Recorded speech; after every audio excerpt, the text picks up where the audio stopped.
Hi everyone, it's Raina. So this video is if you have your sun in Leo and your moon in Leo. Oh boy, that's a lot of fire. And obviously when you have a double Leo, you're talking about somebody who has a very big presence.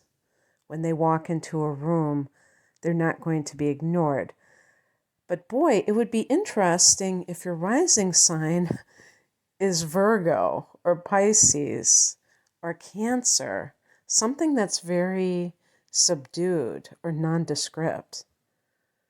I wonder how that plays out because we could look at the inner planets, which might also be in Leo if your sun is in Leo, and that would tip the scales in Leo's direction. But the rising sign is the first impression you make. So you're going to have to tell me down below in the comments if you have one of those rising signs that's a bit more reticent and not as inclined to be very extroverted and how that has worked out for you. But I'm going to assume that you're very extroverted. And this is something that, as a fire sign myself, as a Sagittarian with a lot of earth, I have the moon in Virgo and I have Taurus rising, I would say that I'm pretty introverted, okay? The earth signs and the water signs are feminine, and they tend to be a little bit more in the backdrop compared to the air and the fire signs, which are masculine, yang energy. And because of this, I can't really speak to that kind of boisterous personality or behaviors and things of that nature. So when you have double fire, you have to be aware of that because it's very easy for you to overdo it. And when you overdo it, you become someone that is, well, the first word that came into my mind is loud. You might take up all the oxygen in the room. And if you don't have good balance, and you can look at your sun and moon aspects to see if they are afflicted heavily. In other words, there are a lot of squares and oppositions or oppositions, then that can mean that it might be more on the imbalanced side. And then some of those shadow qualities of Leo come out. One of the biggest ones can be needing attention. And part of that is that Leo is a natural showman. The person who is very creative, but especially when it comes to creative self-expression as a performer. And so you might always be on, like you're on the stage and you have this audience. And first of all, that can create a kind of artifice. And this is not typical for fire energy. Fire energy can be very authentic. But sometimes when a person is trying to get validation by means of attention because of obvious, insecurity that may be lurking below the surface, they can be putting on an act versus being a real person. And so this is something to watch out for. I'm not saying that this is true for everyone that has this combination, but you have to realize that you're very powerful and you can overpower people very easily because of your natural dramatic nature. Another facet of this is the drama queen or king, and the person who is constantly creating these negative interactions with other people in order to feel alive. And this is actually, I think, what narcissists are doing, where they, narcissists are energy vampires and they create a lot of chaos, emotional chaos around them. And I think a lot of times, well, they say they feed on negative energy, but I think that negative energy makes them feel like something is happening in life, and they've got it distorted. There's no question about that. And I'm certainly not saying that this combination is going to automatically produce a narcissist. But in the cases that do exist, because some of you are going to be listening for somebody else, not for yourself. So you might need that confirmation that that's what they're doing. But even for those who are basically positive, but maybe have some challenges with their sun and moon from other planets, some challenging energy, you may feel that life is kind of dull unless you spice things up with some kind of drama. And this is something that I see a lot with the sign of Aries. And with Aries being ruled by Mars, and Mars being the god of war, there can be that instigation of conflict. With Leo, it's that desire for the emotions to be engaged in a very over the top way. So being attracted to relationships that are very stormy could be an unfortunate consequence of that. So look to that.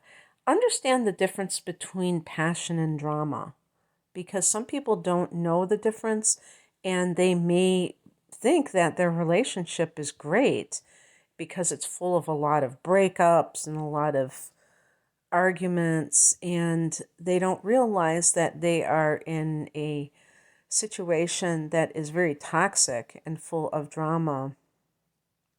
Passion doesn't drain you. Passion actually sustains you and it keeps you going. It keeps you going. It increases your energy, not depletes it. And passion is your middle name.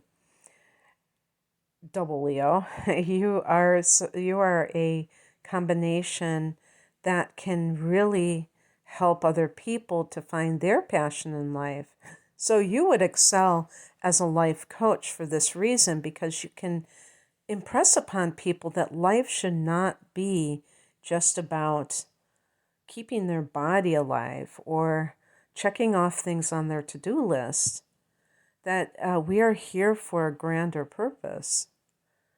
And you have that dramatic flair about you, so you can be somebody who really is convincing.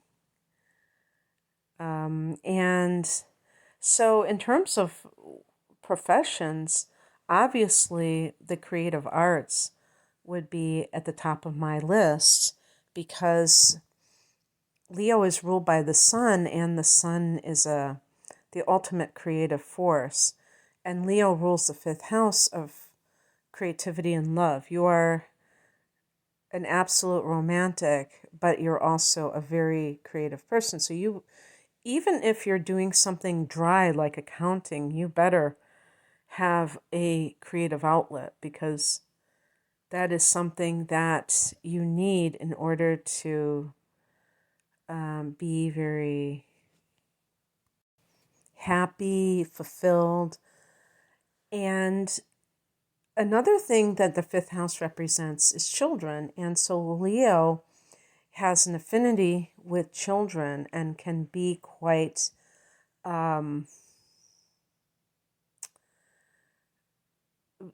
can work very well with them, and they can be you can be like their favorite teacher if you were in a school system. And you might gravitate towards education, especially with elementary school or early childhood level of education, because you get to be creative. You know, young children are very creative and they are encouraged to be that way. And you can totally relate. You are a big kid yourself, and this lends itself to that type of profession, early childhood. So the arts, the performing arts, education with the younger grades or early childhood, kindergarten, preschool, and anything with leadership ability, or where there's a need for leadership, because you are a natural leader, you're very confident.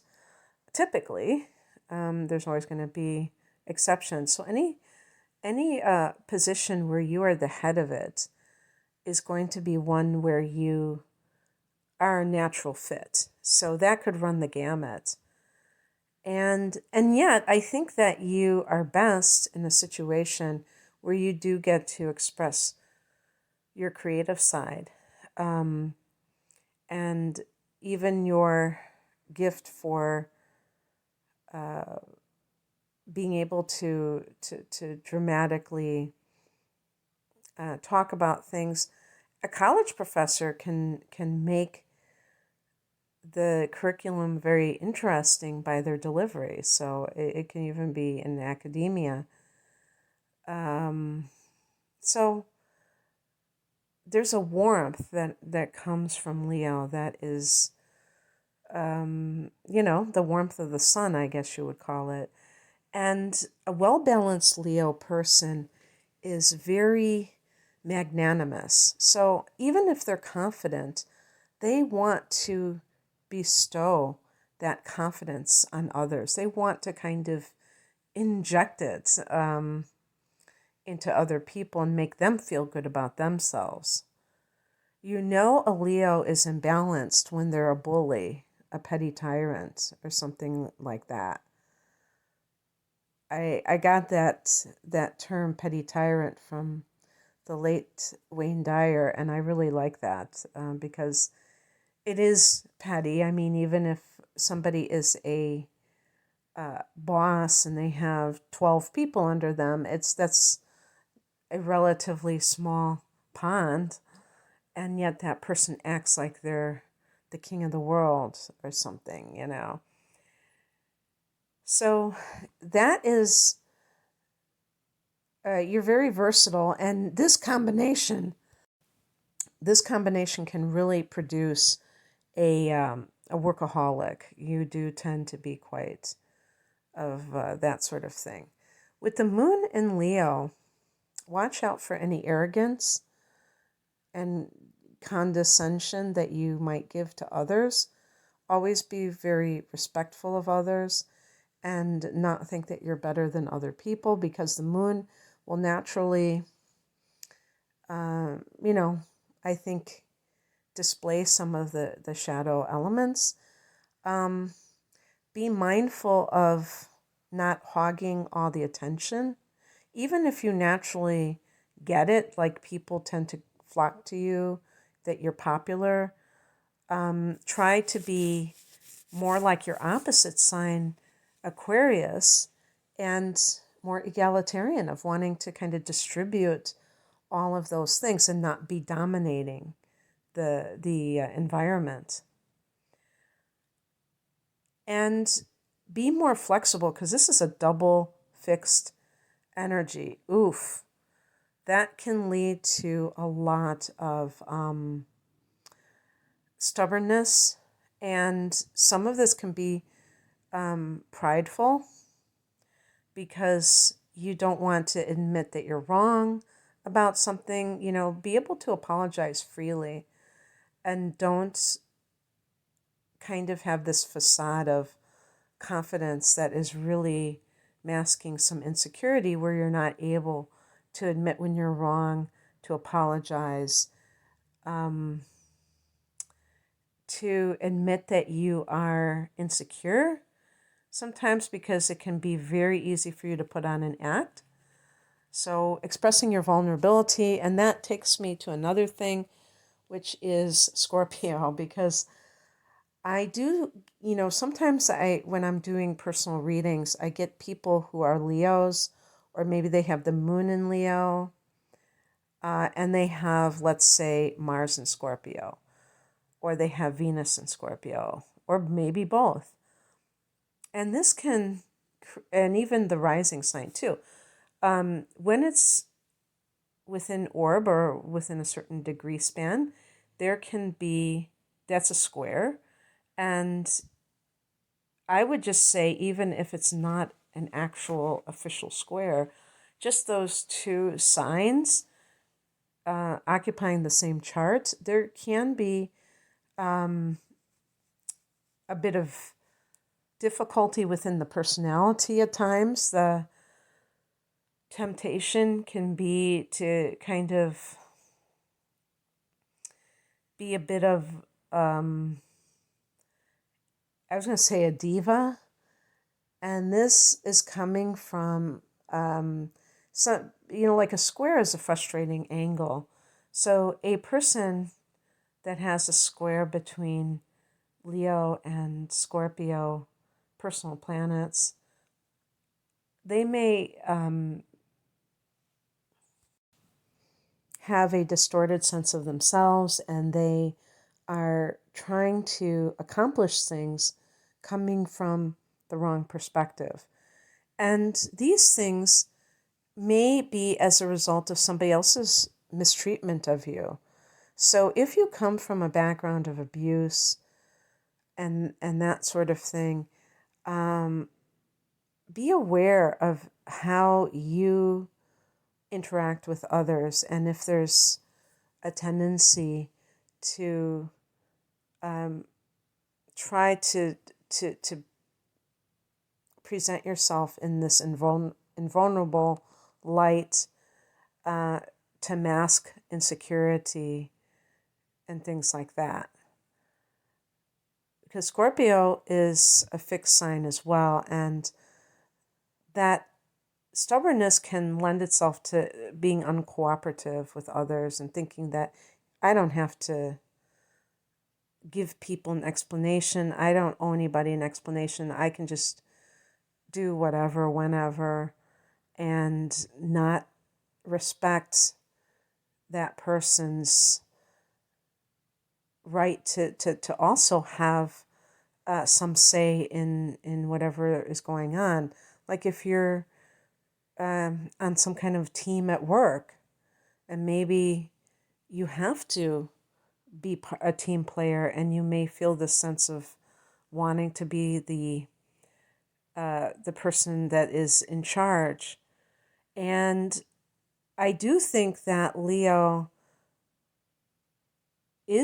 can be a good leader, but if you're not in that position, you have to become flexible. And even as a leader, you have to be flexible too, which means that you take input from the people who are under you, that you don't act like a king or queen and are more, like I said earlier, egalitarian, treating people as if they are equals, even if you are technically in a higher position than they are, power-wise, that you don't abuse that power. This can make you very generous, and also, I have to say, very lusty. So be careful, because you might enter relationships being in lust instead of in love, even though you are, top of the line romantic type of person. And a person is lucky to be wooed by you because they're going to get the full treatment.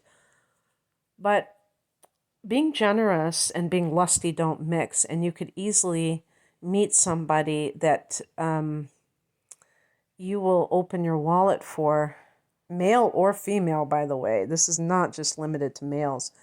You could open your wallet for that person and not realize they're taking you for a ride, pardon the pun. And so being able to like discern, have better discernment in relationships. I think Leo sometimes can get involved in problematic relationships because of those tendencies. But I think generosity is a beautiful thing, and you have a big heart. And when you find somebody that you really love, you can be as devoted as they come, very, very loyal, and very, very passionate about the relationship. So find ways to keep your enthusiasm alive in all areas of life, because a Leo person that doesn't have their latest craze, their latest thing that they are so excited about, is a sad Leo.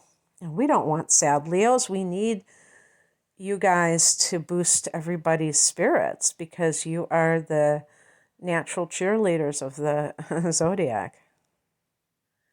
Okay, so that's what I have for you. I hope that this resonated. And if you would like a personal reading, the link is below. Take care. Bye.